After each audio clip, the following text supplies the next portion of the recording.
Snowflakes drifted lazily over the city streets, their soft descent muffling the usual sounds of traffic and chatter. The evening rush had slowed, and the air carried a strange quiet, the kind that only comes on Christmas Eve. Inside his worn yellow taxi, James tightened his scarf, watching as families hurried by with wrapped gifts, children laughing, arms linked, hearts full. He smiled faintly, but there was an emptiness in his eyes. He checked the time, 6:47 p.m. Every passing minute felt heavier than the last. He had promised himself he wouldn't cry this Christmas.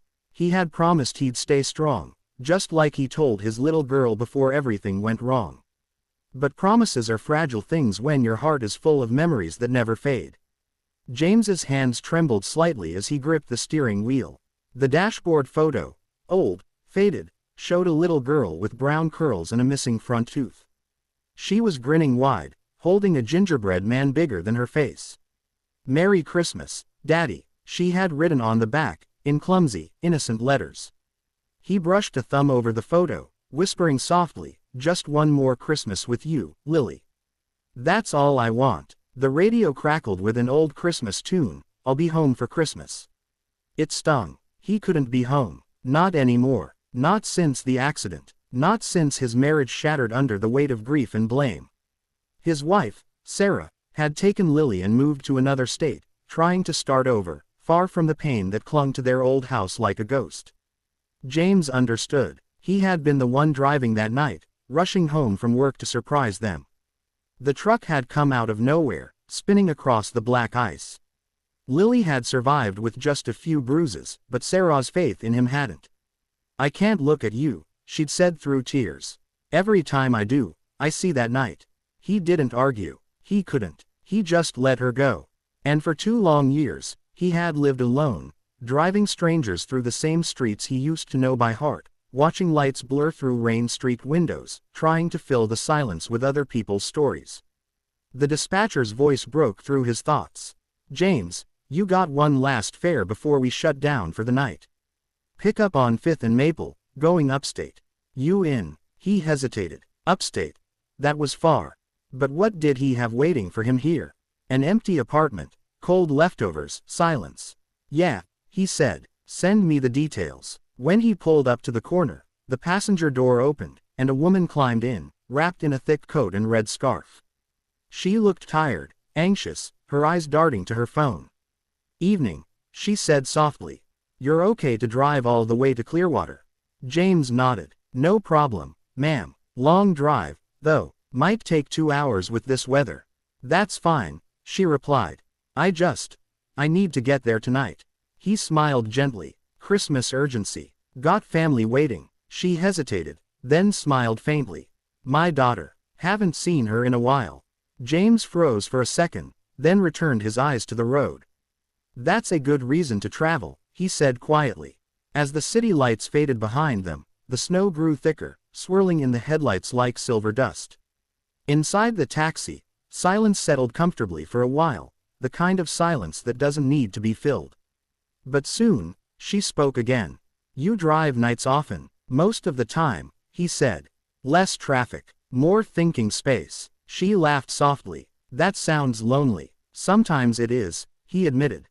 "But sometimes it's peaceful. You get to see people at their most honest. Late-night confessions, tearful phone calls, random acts of kindness. It's like watching the world breathe when no one's looking." She turned to look at him. "You sound like someone who's seen a lot." He smiled without humor. "Maybe too much." For a while, they talked about small things, like favorite holiday songs, hot chocolate versus coffee, the worst Christmas gifts they'd ever received. It felt easy, natural. But then she asked, "Do you have family waiting for you tonight?" He hesitated. "Not really," he said quietly. "I used to. My daughter. She's with her mom now. Haven't seen her in 2 years." The woman looked at him with gentle curiosity. "That's hard. What happened, if you don't mind me asking?" James tightened his grip on the wheel. "Just life," he said after a pause. "Bad timing, bad luck. Things fell apart." She nodded, sensing his reluctance. "I understand. My ex-husband, same story. We thought we could make it work, but life had other plans." The miles passed in quiet reflection. Snow piled along the edges of the highway. The world outside was pure white, untouched. Inside, the heater hummed softly, the faint scent of coffee filling the air. After a while, the woman dozed off, her head resting against the window.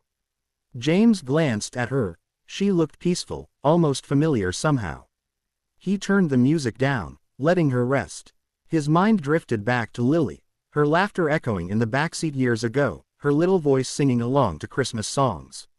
He remembered the way she used to fall asleep just like that, her head leaning against the window, her tiny hands clutching a stuffed reindeer.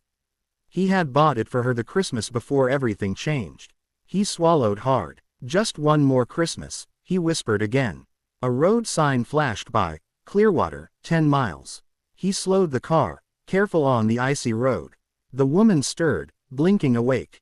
We're almost there, she asked. Yeah, he said softly. 10 minutes. She looked out the window, a small smile tugging at her lips. Feels strange, she murmured. I haven't seen her since she was a baby. She's with her dad. He's a good man, but I've missed so much. James's breath caught in his chest.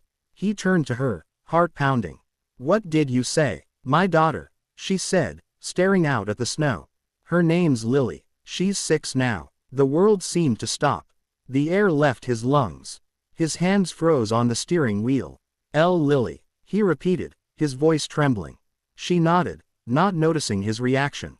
Yeah, Lily Anderson. I'm Sarah. She smiled faintly, her eyes full of a distant sadness.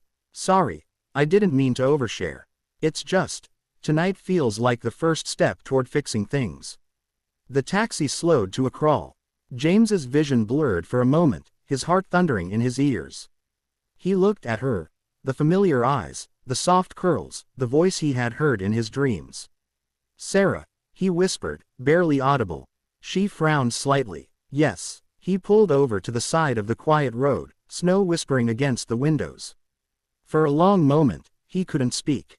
Then he reached for the dashboard photo and turned it toward her. She gasped. Her trembling hand reached for it. Where did you get this? She breathed. His voice broke. You gave it to me. 2 Christmases ago. Her lips parted in disbelief.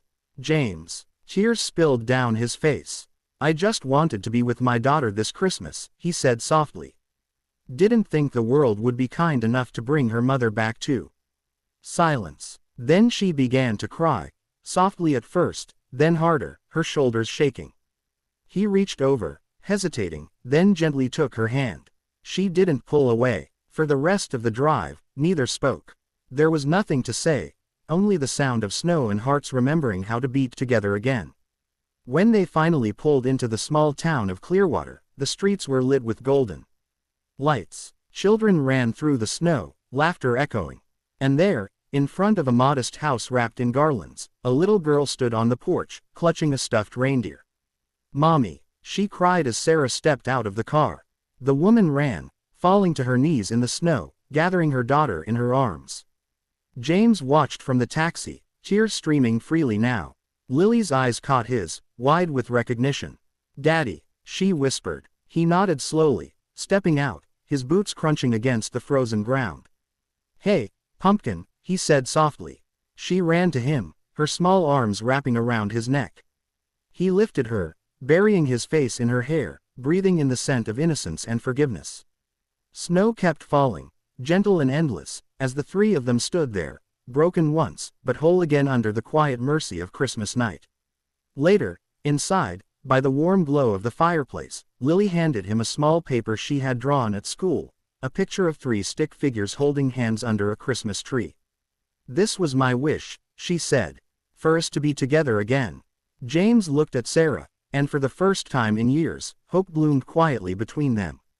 Maybe the past couldn't be erased. But maybe, just maybe, it could be forgiven.